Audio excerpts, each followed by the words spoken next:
What is going on, everybody? Welcome into another edition of the Daily Energy News Beat. Stand up here on this gorgeous Wednesday, December 7th, 2022. As always, I am your humble correspondent, Michael Tanner, coming to you from an undisclosed location here in Dallas, Texas. Joined as always by the executive producer of the show, the purveyor of the show, and the director and publisher of the world's greatest website, energynewsbeat.com. Stuart Turley, my man, how we doing?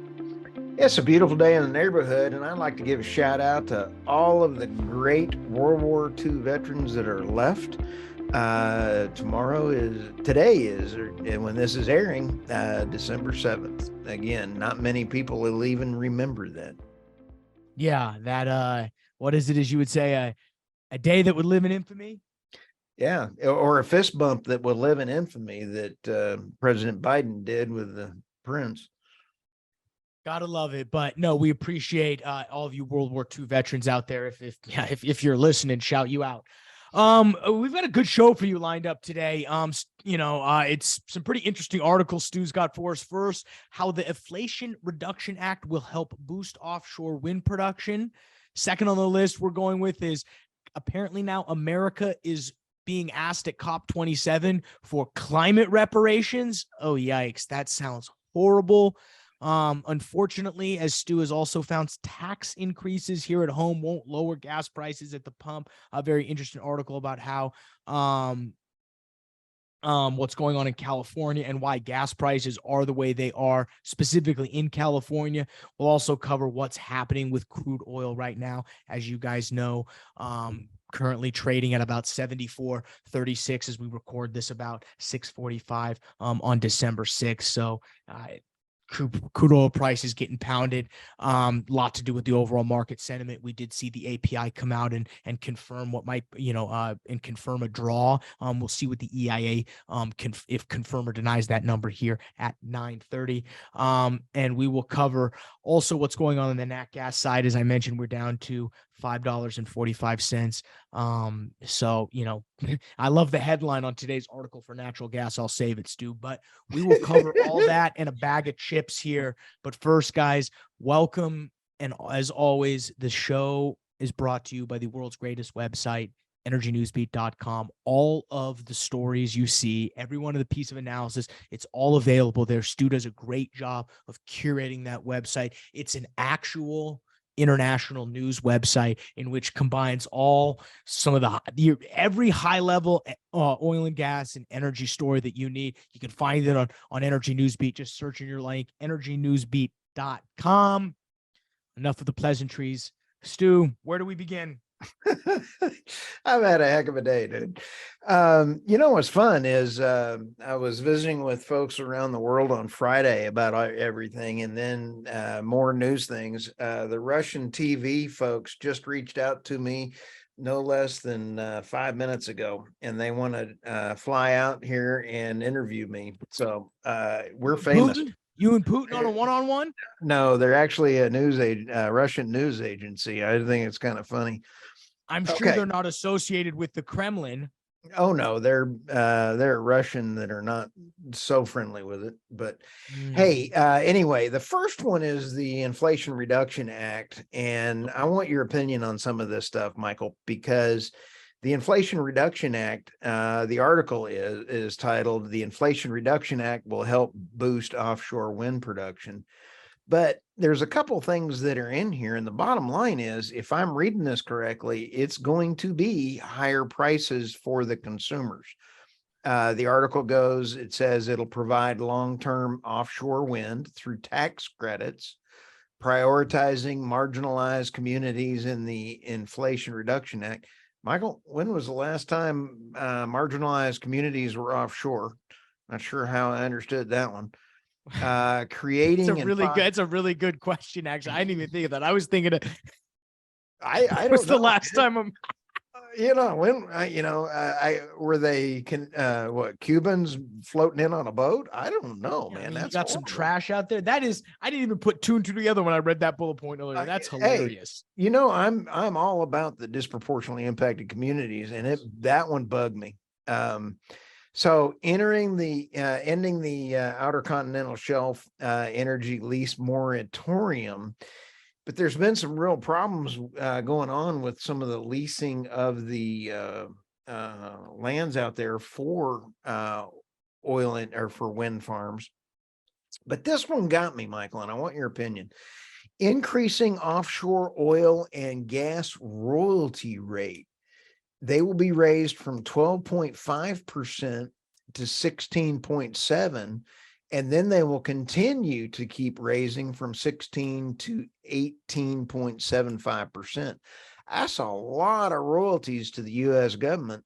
And when you sit back and take a look, and it says down here that it's going to pay for the extra cost of offshore wind farm.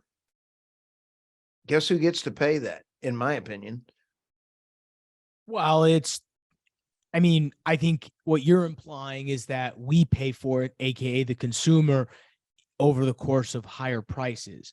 I'll play devil's advocate and say that in the short term, it probably doesn't do much, but in the long term, it's definitely a factor in whether or not companies are going to invest offshore. I mean, no companies are investing offshore. I think that's also something to bring up, is that it's not like your mom and pop shop is going out and trying to drill a 10,000 foot horizontal. I don't even know the formations out there, but like, trying to go, no one's doing that. You're talking $150 million before you even see a dollar back in capital. So right. I think this oil and gas royalty rate, it's definitely robbing Peter to pay Paul. But if there was ever a spot to do it, I'd rather it on offshore oil and gas, which, that is a good point. Versus onshore, because I think if you're on onshore, that number really affects you. I mean, your 4.5% right there really does cut into that's operators' money right there. Yeah, that's 4.5% could be your margin if you're a stripper well operator. I mean, you'd hope you'd have a little bit more of a margin than that, but hey, those are congratulations, you stumped the chump. That was absolutely wonderful. Okay. Sometimes I say something brilliant. Sometimes. That's the second time in 3 years with you, Michael. That's not bad. All right. What's next? COP27. This one kind of got me all worked up. And I'm sorry. They're asking for I'm trying to figure out how to say this and still keep it a family show. The title is No, America does not owe the world climate reparations. There were over 20,000 delegates and activists from 100 countries there. And they were trying to say that the US is needing to print more money and give it away to everybody because we were the far two largest polluting nations. And why should we do that?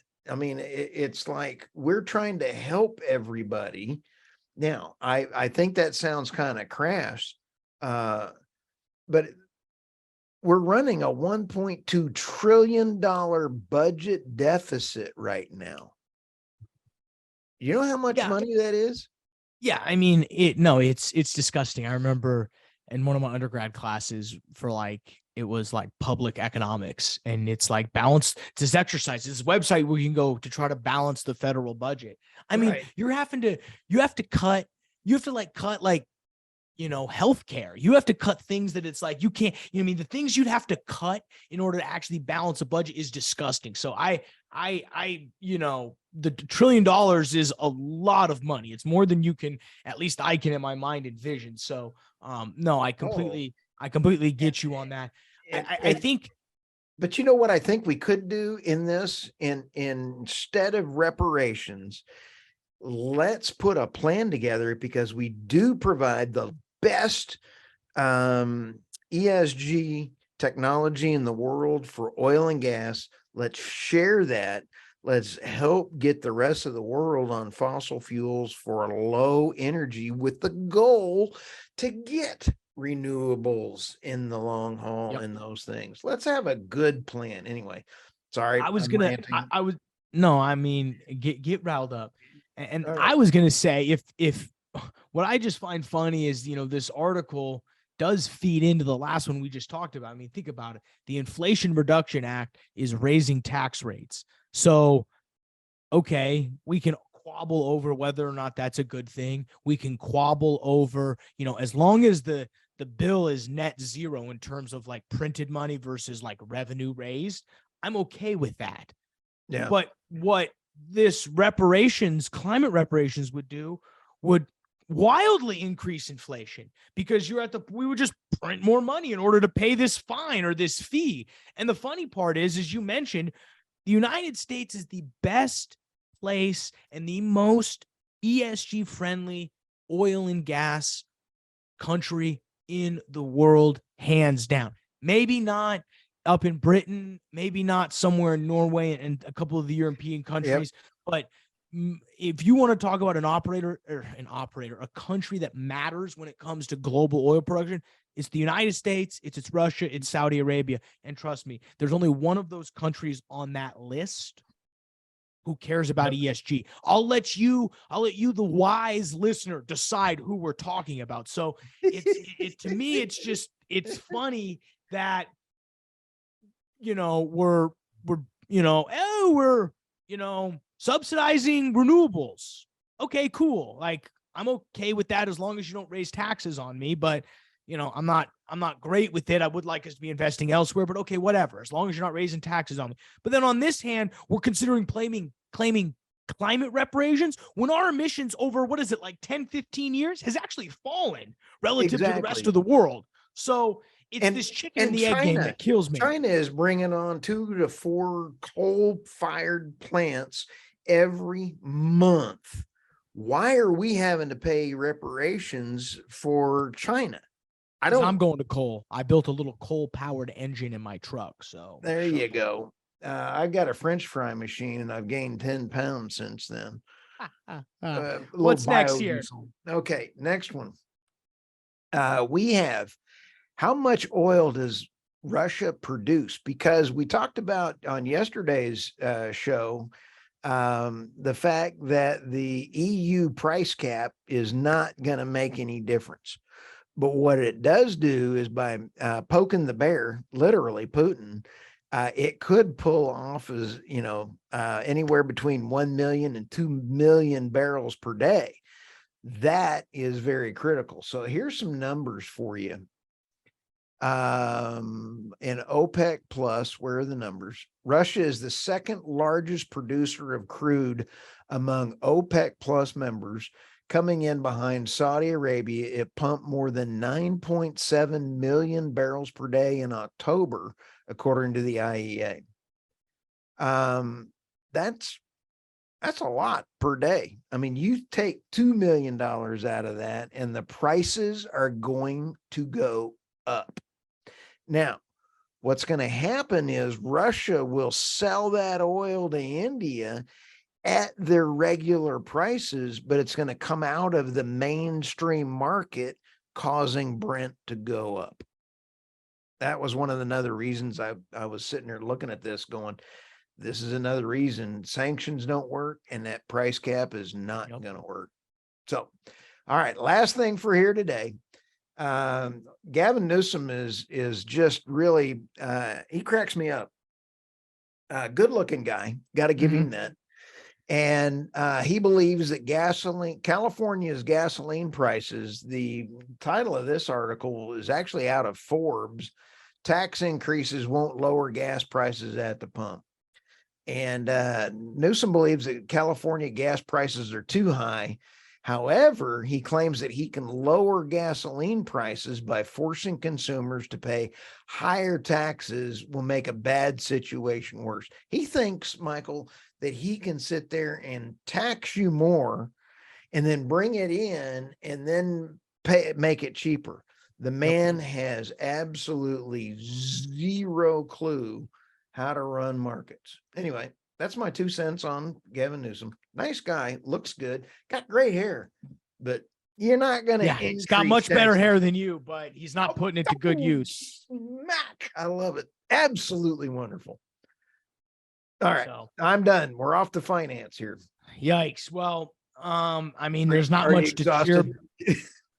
I'm exhausted from the fact that you know, I have to keep deleting oil price forecasts, analyst jobs from Goldman Sachs out of our company inbox because you keep getting recruited hard by them as oil just continues to tumble and tumble and tumble. So I'm busy fighting off recruiters at Goldman Sachs for you.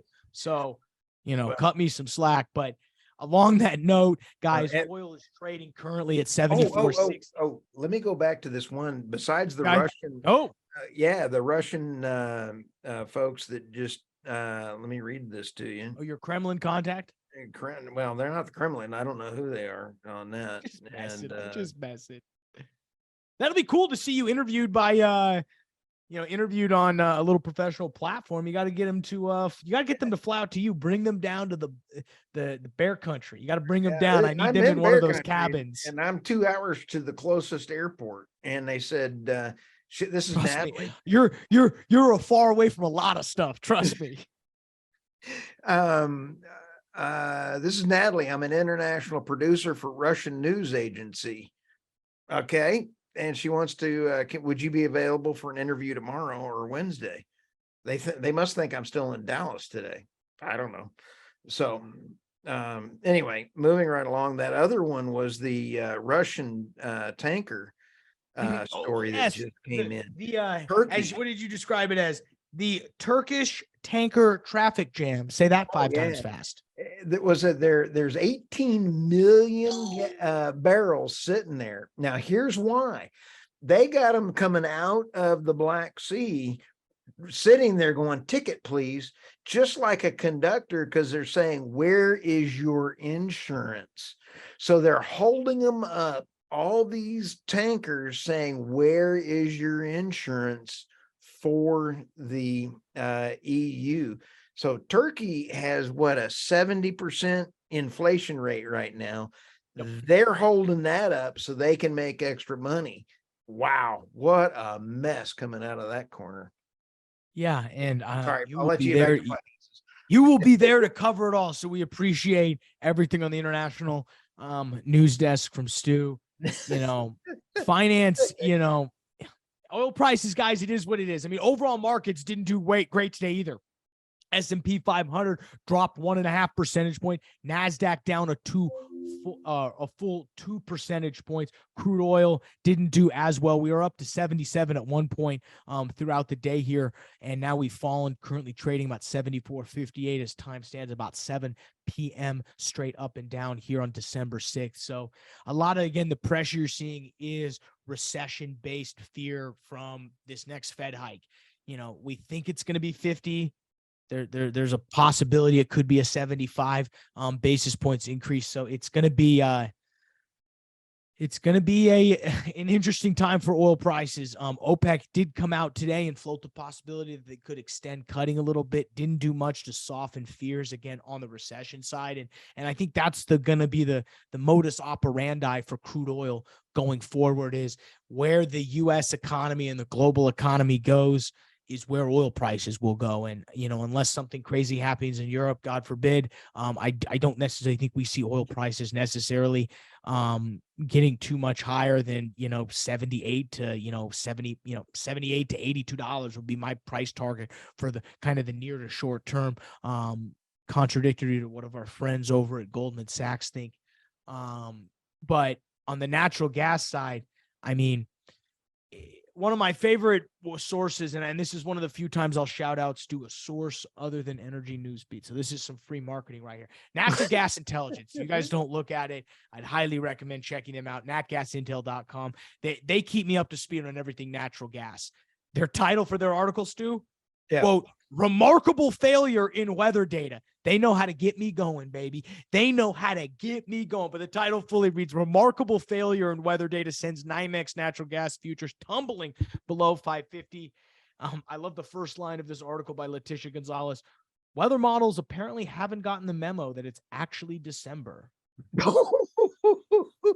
Looks like, again, it's just going to be more of a milder December that's causing causing natural gas prices to tumble here. Looking at what's going to happen in terms of the crude oil or the storage report on Thursday, they're looking for about 25 BCF decline, whereas last year we had about a 49. So I think that's also softening pressures. I'd be remiss if I didn't mention on the crude oil side, you guys are listening to this on Wednesday, which means you may or may not hear what the EIA drops. The API, as we record this, has estimated a 6.4 million barrel draw from crude oil storage. The EIA looks to confirm or deny that number at 9:30. So I hope it's more. But if it does come in less, we could be testing $72. And, not that I necessarily want to take a gamble one way or the other, Stu, but there's some weakness. If we get a weak EIA print, all right, we got some bragging rights here. I bet it's below it.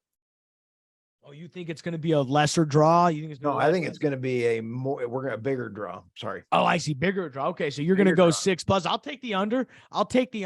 I hope you're right. For price's sake, I hope you're right. Besides that, everything's it's all quiet on the Western Front here, Stu.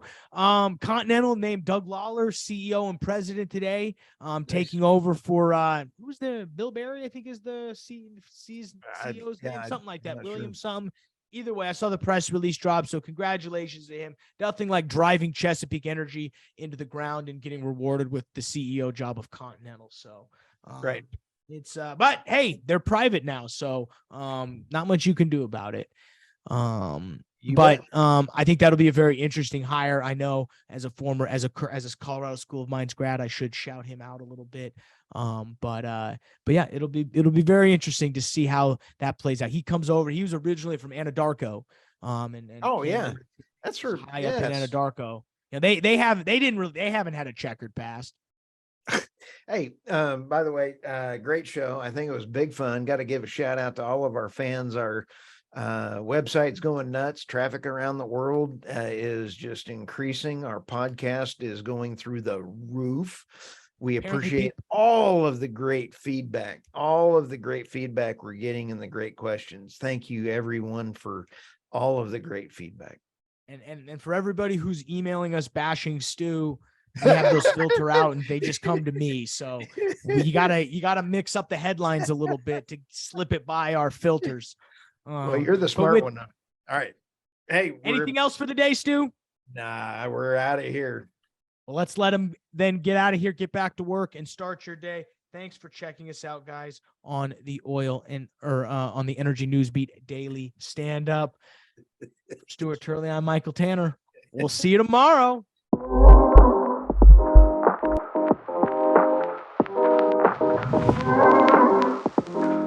Today's episode of the Energy Newsbeat podcast is brought to you by Enverus. The energy industry faces massive challenges every day, and the events over the last 2 years have caused huge disruptions like never before. Companies in the energy industry need actionable intelligence and a single source of truth that brings all the data together. Enverus is the energy specialized technology partner that provides intelligent connections for a global energy ecosystem. Only Enverus has the analytics, people, experience, and industry scope to connect the right data and information in the right way to discover missed opportunities and deliver fast outcomes. Find out more at Enverus.com. That's ENVERUS.com.